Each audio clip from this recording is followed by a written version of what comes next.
से सालिम कांपे थर थर थर थर सुनकर उनका नाम रे। पद था उनका छोटा सा और सरपट उनकी चाल रे, दुबले से पतले से थे वो चलते सीना तान के।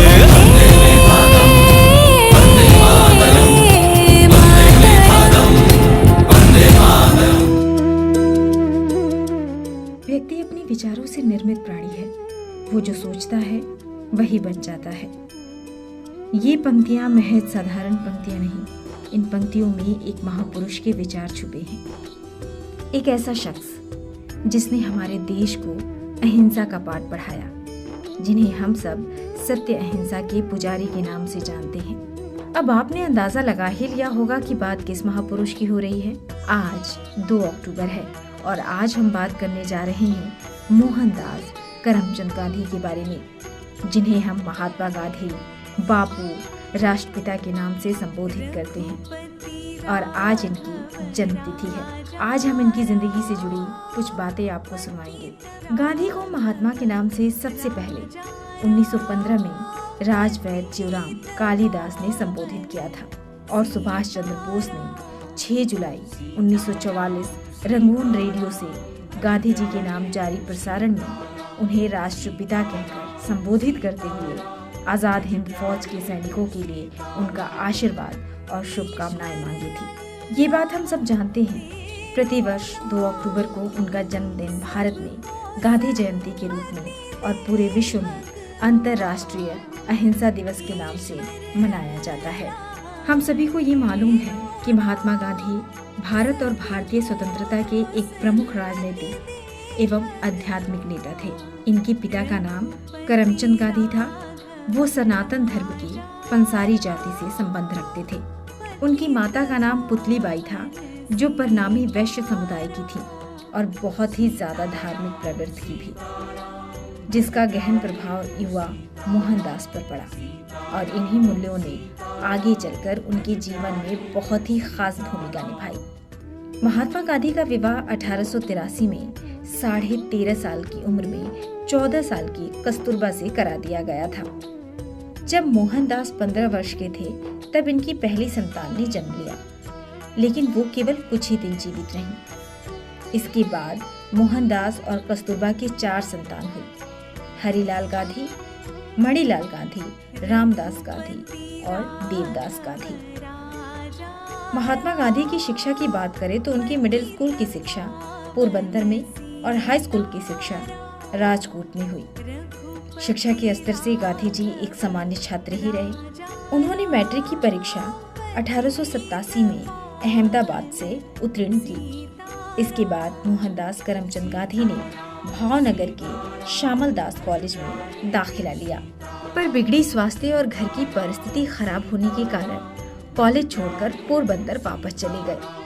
हालांकि मोहनदास अपने परिवार में सबसे ज्यादा पढ़े लिखे थे, इसलिए उनके परिवार वाले ऐसा मानते थे कि वो अपने पिता और चाचा का उत्तराधिकारी बन सकते थे।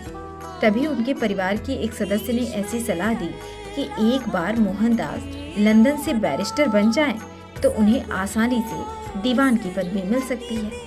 लेकिन उनके परिवार वाले इस बात से सहमत नहीं थे, लेकिन गांधी जी के आश्वासन पर राजी हो गए और वर्ष 1888 में Mahatma Gandhi university college London में कानून की पढ़ाई करने के लिए चले गए। लेकिन वहां पर उन्हें कुछ मुश्किलों का सामना करना पड़ा, पर अपनी मां को दिए गए वचन की वजह से गांधी जी ने लंदन में वक्त गुजारा और धीरे धीरे समय बीतता गया और वो एक वेजिटेरियन सोसाइटी के सदस्य बन गए। उसके बाद उनकी मुलाकात एक थियोसोफिकल सोसाइटी के सदस्य से हुई और उन्होंने महात्मा गांधी को गीता पढ़ने का सुझाव दिया। जून 1891 में गांधी भारत लौट कर आए और वहां उन्हें अपनी मां की मौत की खबर मिली, जिसके बाद गांधी जी ने मुंबई में वकालत करने का फैसला लिया, पर उन्हें कोई खास सफलता नहीं मिली। इसके बाद वो राजकोट चले गए, जहां उन्होंने जरूरतमंदों के लिए मुकदमे की अर्जियां लिखने का काम शुरू किया, लेकिन कुछ समय बाद उन्हें वो भी काम छोड़ना पड़ा। आखिरकार सन 1893 में एक भारतीय फर्म से दक्षिण अफ्रीका में 1 वर्ष के लिए वकालत का कार्य स्वीकार कर लिया। उस वक्त महात्मा गांधी की उम्र महज 24 साल थी और वो 24 साल की उम्र में अफ्रीका पहुंचे।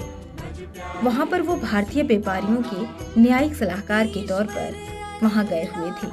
महात्मा गांधी ने दक्षिण अफ्रीका में अपने जीवन के 21 साल बिताए, जहां उनके राजनीतिक विचार और नेतृत्व कौशल का विकास हुआ। वहीं उनको गंभीर नस्ली भेदभाव का सामना भी करना पड़ा। एक बार की बात है, महात्मा गांधी के पास प्रथम श्रेणी कोच की वैध टिकट होने के बाद तीसरी श्रेणी के डिब्बे में भेजा जा रहा था। गांधी जी के इस बात को ना मानने पर उन्हें ट्रेन से बाहर फेंक दिया गया था। ये सारी घटनाएं उनके जीवन में महत्वपूर्ण मोड़ बन गई और यही कारण है कि दक्षिण अफ्रीका में गांधी जी ने भारतीयों को अपने राजनीतिक और सामाजिक अधिकारों के लिए प्रेरित किया और वहां रह रहे भारतीयों की नागरिकता संबंधित मुद्दे को भी दक्षिण अफ्रीकी सरकार के सामने उठाया और सन 1906 के जुल युद्ध में भारतीयों को भर्ती करने के लिए ब्रिटिश अधिकारियों को सक्रिय रूप से प्रेरित किया। इसके बाद सन 1914 में गांधी दक्षिण अफ्रीका से भारत वापस लौट आए। तब तक गांधी एक राष्ट्रवादी नेता और संयोजक के रूप में प्रतिष्ठित हो चुके थे। भारत आने के बाद गांधी ने देश के विभिन्न भागों का दौरा किया और राजनीतिक, आर्थिक और सामाजिक मुद्दों को समझा। भारत में गांधी को पहली राजनीतिक सफलता बिहार के चंपारण और गुजरात के खेड़ा में हुए आंदोलन से मिली, जिसे सत्याग्रह आंदोलन के नाम से जाना जाता है। इसके बाद मुस्लिमों और कांग्रेस के बीच अपनी लोकप्रियता बढ़ाने का मौका गांधी जी को खिलाफत आंदोलन के जरिए मिला।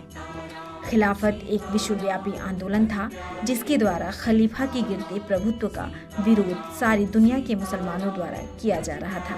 भारत में खिलाफत का नेतृत्व ऑल इंडिया मुस्लिम कॉन्फ्रेंस द्वारा किया जा रहा था और धीरे धीरे गांधी इसके मुख्य प्रवक्ता बन गए।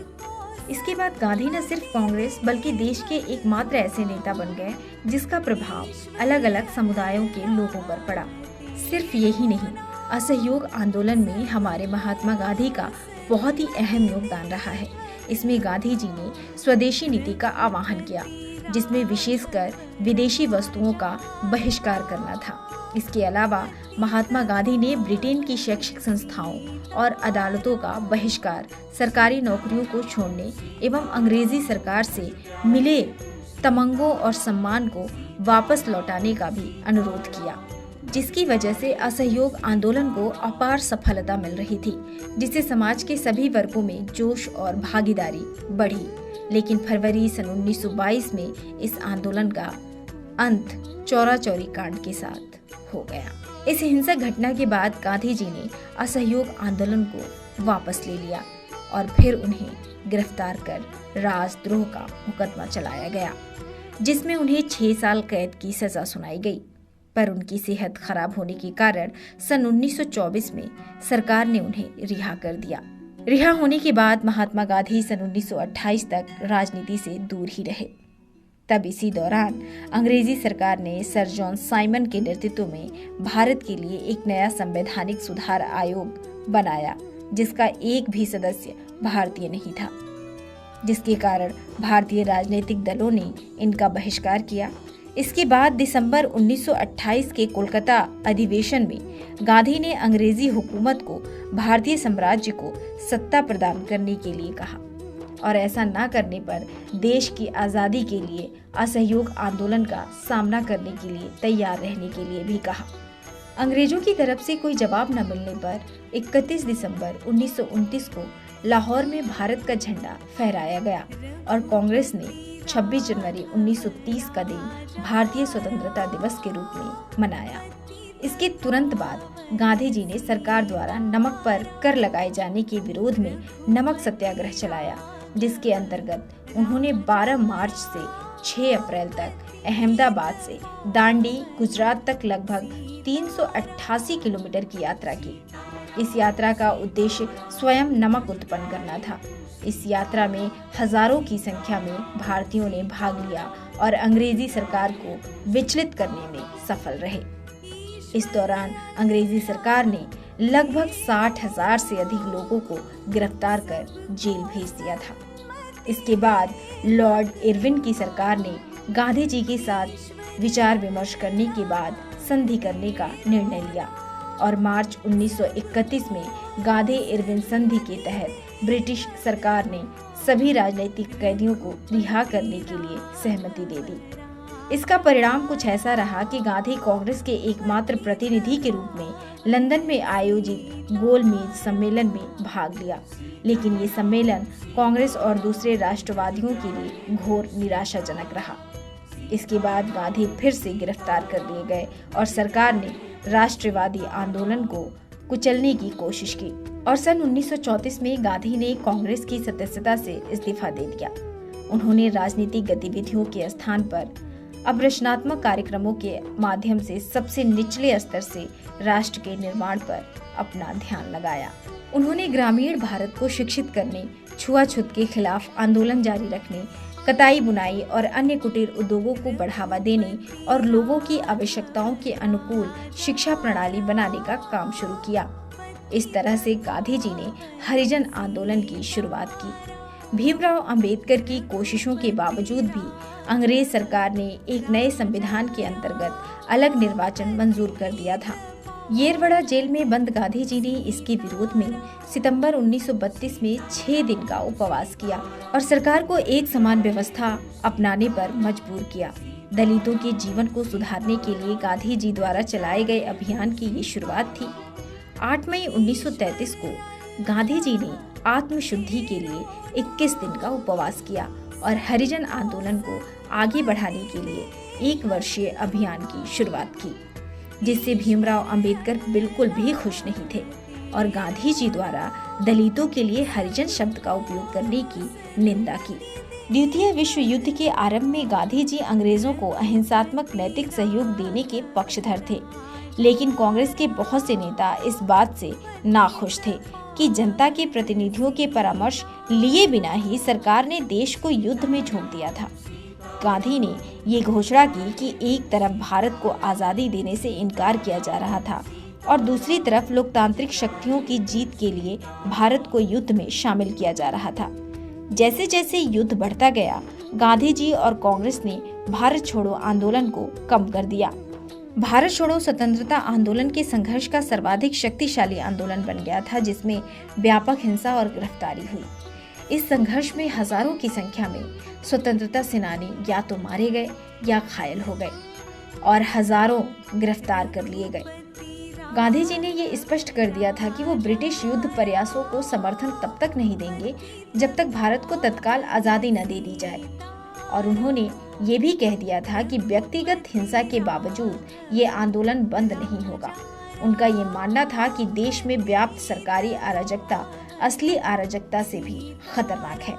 गांधी जी ने सभी कांग्रेसियों और भारतीयों को अहिंसा के साथ करो या मरो के साथ अनुशासन बनाए रखने के लिए कहा, लेकिन 9 अगस्त 1942 अंग्रेजी सरकार गांधी जी को और कांग्रेस के कार्यकारिणी समिति के सभी सदस्यों को गिरफ्तार कर लिया। जैसा कि ये अनुमान पहले से ही था, गांधी जी को पुणे के आंगा खां महल ले जाया गया। उन्हें वहां 2 साल तक बंदी बनाकर रखा गया और इसी दौरान 22 फरवरी 1944 को कस्तूरबा गांधी का देहांत भी हो गया और कुछ समय बाद ही गांधी जी भी मलेरिया से पीड़ित हो गए। इस हालात में अंग्रेज उन्हें जेल में नहीं छोड़ सकते थे, इसलिए उनके उपचार के लिए 6 मई 1944 को उन्हें रिहा कर दिया गया। आंशिक सफलता के बावजूद भारत छोड़ो आंदोलन ने भारत को संगठित कर दिया और द्वितीय विश्व युद्ध के अंत तक ब्रिटिश सरकार ने स्पष्ट कर दिया था कि जल्द ही सत्ता भारतीयों के हाथ सौंप दी जाएगी। इसके बाद गांधी जी ने भारत छोड़ो आंदोलन समाप्त कर दिया और सरकार ने लगभग 1 लाख राजनीतिक कैदियों को रिहा कर दिया। ब्रिटिश सरकार ने तो देश को आजाद करने का संकेत दे ही दिया था और इस आजादी के आंदोलन के साथ साथ जिन्ना के नेतृत्व में एक अलग मुसलमान बाहुल्य देश पाकिस्तान की भी मांग तीव्र हो गई थी और 40 के दशक में इन ताकतों ने एक अलग राष्ट्र पाकिस्तान की मांग को वास्तविकता में बदल दिया था और गांधी जी देश का बंटवारा नहीं चाहते थे, क्योंकि ये उनके धार्मिक एकता के सिद्धांत से बिल्कुल अलग था।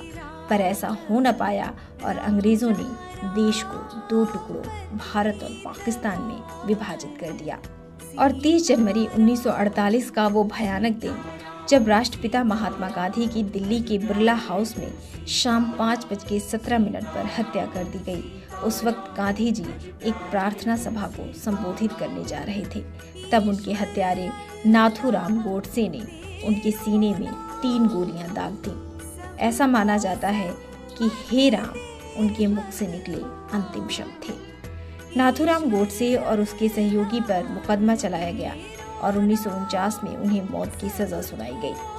आजादी के पुरोध व पथ प्रदर्शक, महान व्यक्तित्व के धनी, सरलता, सौजन्यता और उदारता की मूर्ति व अहिंसा के कटु पक्षधर राष्ट्रपिता महात्मा गांधी आज भी उतने ही प्रासंगिक हैं जितने कि उस समय थे। भले ही 30 जनवरी 1948 को 78 वर्ष की उम्र में नाथूराम गोडसे की गोली ने गांधी के शरीर की हत्या कर दी हो, लेकिन अजर अमर देवतुल्य आत्मा अब भी भारत और भारतीयों को गांधी दर्शन के रूप में अपने आत्मीय एहसास का अनुभव करा रही है। गांधी के द्वारा आज़ादी के यज्ञ में दिए गए अपने निष्कामों की आहुति से अच्छाइयों और सच्चाइयों की ज्योति आज भी जगमगा रही है। माटी